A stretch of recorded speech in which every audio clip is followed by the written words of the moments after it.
ano, umamin ka na. Hindi pa. Nagdalawang isip ako. Bakit? Nahiya ka?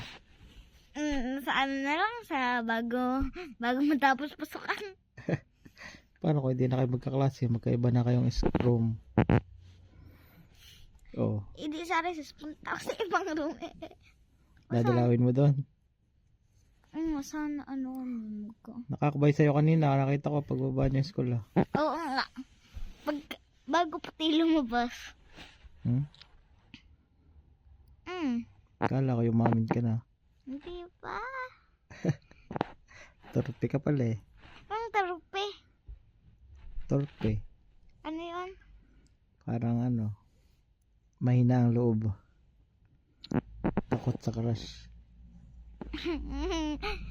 Mahiyain, nahiya. Gano'n. Yung sa kakatalang yata sabihin pagka halimbawa yung mga klasanit ko naglalaro sa labas tapos kami dalawa lang nasa room. Nasa ka ba aminin? O kaya sa Christmas party sabihin kay Gia, sabihin mo kay mom, sabihin bring me your crush. Para mahalata.